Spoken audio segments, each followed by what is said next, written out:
저는 결혼한 지 2년 차에 접어드는 31살 여자입니다. 전생에 제가 무슨 죄를 지어서 이런 수모를 당하고 사는지 모르겠습니다.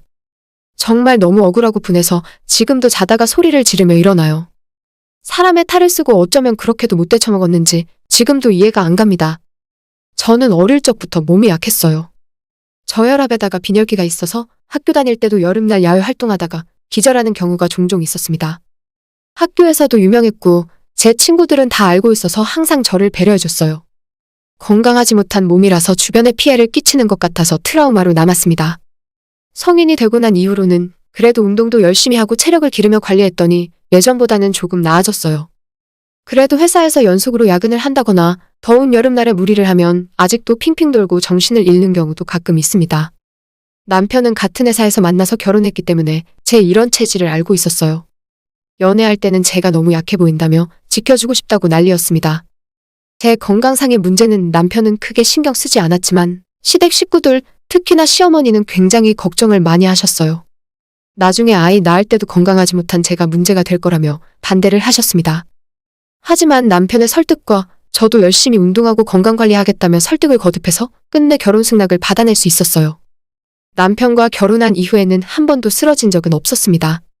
평소에 남편이 집안일도 잘 도와줬고 저도 예전보다는 체력이 많이 나아졌다고 생각했어요. 다만 시어머니께서는 결혼 승낙은 하셨지만 아직도 제 건강을 믿지 못하셨고 종종 집에 찾아오셔서 잔소리를 하고 가셨어요. 여자가 몸이 그리 약해서 쓰겠니? 밥 좀 많이 먹고 살도 좀 더 붙어야 아이를 갖지.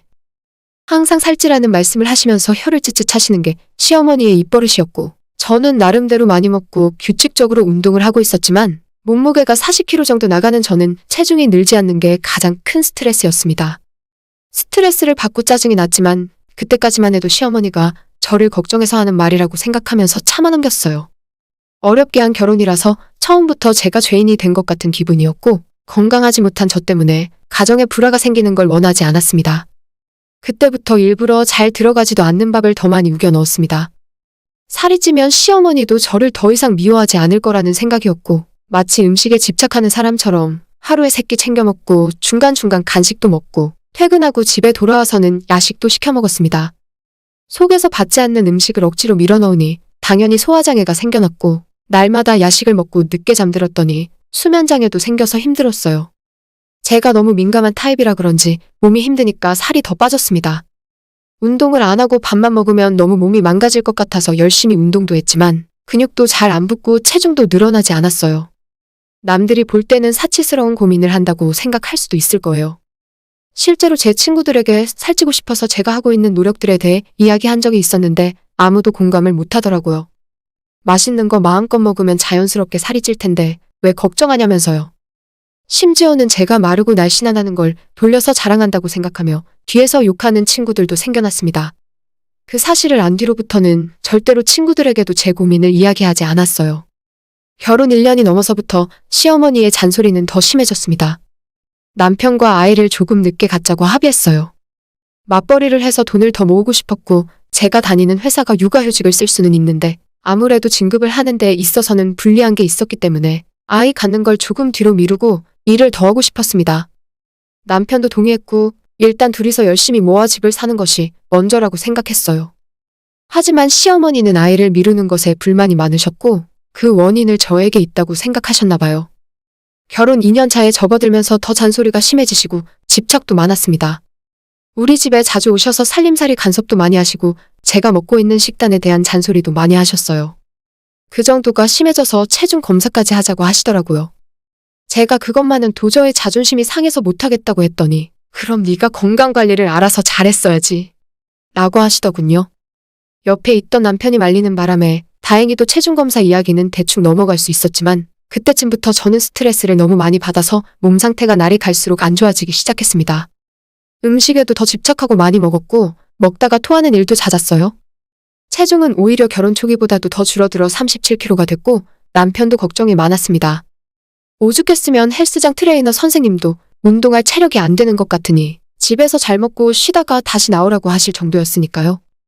그러던 와중에 제가 집에서 남편과 둘이 있다가 쓰러지는 일이 있었어요. 남편이 급하게 병원으로 옮겼는데 가벼운 빈혈 증상이라는 판정을 받았습니다. 수액 맞고 영양제 주사 맞고 바로 퇴원할 수 있었어요. 회사에 병가도 하루 내고 푹 쉬었더니 다시 컨디션은 금방 돌아왔습니다. 하지만 제가 쓰러졌다는 소식을 전해 들은 시어머니께서 또다시 저희 집에 찾아오셔서 걱정 섞인 잔소리를 한참 하고 가셨어요. 살찌는 약이라면서 보약을 지어다 주셨는데 솔직히 그 마음은 알겠지만 고맙다는 생각이 들진 않더라고요. 그냥 저를 가만히 놔두기만 해도 규칙적으로 먹고 운동하면서 스트레스 없이 살다 보면 체중도 늘고 건강해질 것 같은데 기다려주지 않는 시어머니가 야속하기만 했습니다. 그나마 사이가 좋던 남편과도 그때쯤부터 말다툼이 잦아졌어요. 말다툼의 원인은 당연히 시어머니의 잔소리였고 저는 남편에게 당신이 나서서 시어머니 좀 말려줘야 하는 거 아니야? 라고 말했는데 남편은 자기 엄마가 걱정돼서 하는 이야기니까 적당히 흘려듣고 말을 하면서 대수롭지 않게 생각하더라고요. 너무 짜증나고 화가 났지만 그냥 참고 넘어갔어요. 몸이 약한 제가 잘못이라는 생각으로 다시 밥과 보약을 잘 챙겨 먹고 운동하면서 그렇게 지내고 있었습니다. 그나마 요즘 좀 조용히 지내나 싶었는데 얼마 전에 일이 터지고 말았어요. 남편은 출근하고 저는 월차를 내고 집에서 조용히 쉬고 있었습니다. 컨디션이 요즘 들어 너무 좋지 않아서 그날도 출근하기가 힘들더라고요. 밥도 먹고 싶지 않았지만 간신히 몇 숟가락 챙겨 먹었더니 약간 현기증이 올라오는 것 같아서 침대에 누워서 쉬고 있었습니다. 갑자기 집에 초인종이 울리길래 나가보니 시어머니가 찾아오셨더라고요. 오늘 제가 쉰다고 이야기 안 했는데 어떻게 알고 오셨나 했더니 남편이 시어머니에게 전화해서 제 컨디션이 안 좋으니까 맛있는 것 좀 해달라고 전화를 했더라고요. 눈치도 없는 남편이 정말 원망스러웠습니다. 시어머니가 꼬리곰탕을 끓이자면서 한우 꼬리를 사가지고 오셨더라고요. 동현이가 얼마나 걱정을 했으면 나한테 이런 부탁을 다 했겠니? 빨리 해서 먹고 기운 차려야지. 라고 하시면서 저와 함께 꼬리곰탕 끓일 준비를 했어요. 가만히 누워서 좀 쉬고 싶었는데 저도 어쩔 수 없이 일어나서 도왔습니다. 시어머니께서 저보고 그냥 들어가서 쉬라고 하시는데 어떻게 그러겠어요. 시어머니가 일을 하고 계시는데 옆에서 뭐라도 해야죠. 아무튼 핏물 빼고 한번 삶고 또다시 씻어서 손질하고 정말 손이 많이 가더라고요. 해주신다는 건 정말 감사한 일이었지만 그냥 10,000원이면 사다 먹을 텐데 너무 할 일이 많아서 힘들었습니다. 곰탕을 우려내기 위해서 솥에 넣고 불에 올려놓았고 시어머니는 거실에서 TV를 보고 있었습니다. 저는 아침부터 좋지 않던 컨디션이었는데 쉬지 않고 움직였더니 점점 더 힘들어지는 걸 느꼈어요. 하지만 들어가서 쉴 수도 없고 정말 괴롭더라고요. 시어머니가 TV 보고 계시니까 제가 불 위에 올려놓은 꼬리를 자주 확인하고 있었는데 냄비 뚜껑을 열고 뜨거운 김이 얼굴에 훅 들어오는 순간 정신을 잃고 땅바닥에 쓰러졌어요. 시간이 얼마나 지났는지 모르겠지만 한참 뒤에 일어나 보니 저 혼자 주방 바닥에 누워 있었고 시어머니는 보이지 않았습니다. 대체 무슨 일인가 주변을 둘러봤는데 꼬리곰탕은 다 되었는지 불이 꺼져 있었고 시간은 1시간이 넘게 흘러 있었어요. 상황 파악도 못하겠고 몸도 안 좋아서 너무 화가 나고 비참했습니다. 괜히 눈물도 자꾸 나더라고요. 일단 어떻게 된 상황인지 알아보기 위해 시어머니에게 전화를 걸었습니다. 시어머니는 놀랍게도 시아버님과 식사하러 간다고 나가셨더라고요. 곰탕은 다 됐길래 불 꺼놓고 나왔다. 너는 젊은 애가 네 몸 하나 간수 못하고 그렇게 자꾸 쓰러져서 어쩔라 그래? 제가 쓰러지는 걸 다 보셨으면서 아무런 조치를 하지 않고 그대로 둔 것이었습니다. 너무 기가 막혀서 어떻게 깨우지도 않고 그냥 나가셨냐고 물었더니 저번에도 호들갑 떨었는데 별일 아니지 않았냐면서 그냥 잠든 건데 잠시 후면 일어날 줄 알았다네요. 시어머니께서 안방에 데려다 놓을까 했는데 힘이 없어서 그냥 나왔다면서 눈 떴으니 잘 됐다고 하시더라고요. 아무렇지도 않은 듯 미안한 감정 하나 없이 말씀하시는데 너무 화가 났습니다. 뭐 급한 일도 아니고 시아버지랑 점심에 냉면 드시고 왔다 해서 더 어이가 없었어요. 며느리가 주방에 쓰러져 있었는데 아무런 사후 조치를 안 해주셨다는 것이 저를 사람 취급 안 하신다고 느껴졌습니다. 순간 너무 분하고 화가 나서 펑펑 울면서 시어머니에게 당분간 우리 집에 오시지 말고 연락도 안 하셨으면 좋겠다고 하고 전화를 끊었어요. 뒤늦게 남편이 그 사실을 알고 퇴근하고 집에 와서 시어머니 대신 사과를 했습니다. 자기 엄마가 힘이 없어서 옮기지 못하고 옆에서 깨어나길 기다리시다가 너무 늦어서 어쩔 수 없이 가셨다면서 시어머니 편을 들더라고요. 남편의 그 모습도 화가 나고 저는 앞으로 시어머니 얼굴은 보고 싶은 생각도 없었어요. 싹싹 빌어도 모자랄 판에 자기 엄마 변호나 하고 있는 남편과 같이 살고 싶은 생각이 뚝 떨어지더라고요. 그전까진 무슨 일이 있어도 친정엄마 걱정할까봐 이야기한 적이 없었는데 남편의 그 말을 듣고 엉엉 울면서 친정엄마한테 전화해서 그날 있었던 일을 다 이야기해버렸습니다. 엄마도 다 큰 딸이 한밤중에 울면서 전화하니까 깜짝 놀라시더라고요. 제 이야기를 다 듣더니 엄마도 저랑 같이 울면서 당장 그 집에서 나오랍니다. 짐 싸서 당장 친정에 와서 지내라면서 옆에서 아빠도 같이 당장 이혼하라고 하시면서 펄펄 뛰셨어요. 당장 데리러 갈 거니까 짐 싸고 있으라길래 여행 가방 하나 꺼내서 당장 필요한 물건을 대충 주워 담고 있었더니 1시간도 안 지나서 엄마 아빠가 모두 우리 집으로 저를 데리러 왔습니다.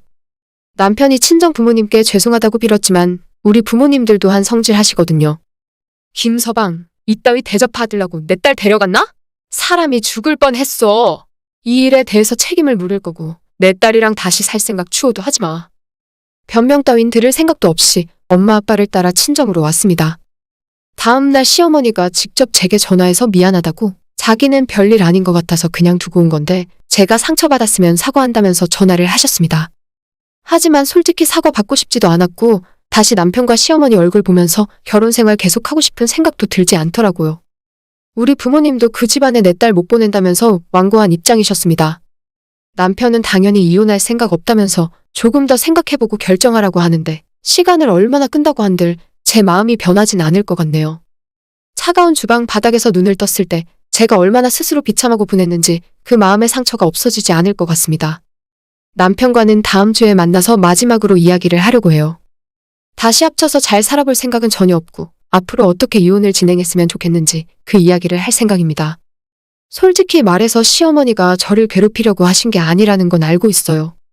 걱정된 마음이라는 것도 알고 우리 부부가 더 잘 살았으면 하는 마음에서 간섭을 하신 것도 알고 있습니다. 하지만 제가 마르고 몸이 약한 것에 컴플렉스가 심하게 있는 상황에서 남편도 시어머니도 아무렇지 않게 생각하고 상처를 자꾸만 건드리니까 솔직히 계속 결혼 생활을 이어나갈 수가 없을 것 같습니다. 저랑 이혼하고 남편이 건강한 새로운 여자를 만나서 재혼했으면 좋겠네요. 제 이야기는 여기까지입니다. 구독과 좋아요, 알림 설정 부탁드려요. 다들 행복하시고 좋은 하루 보내세요.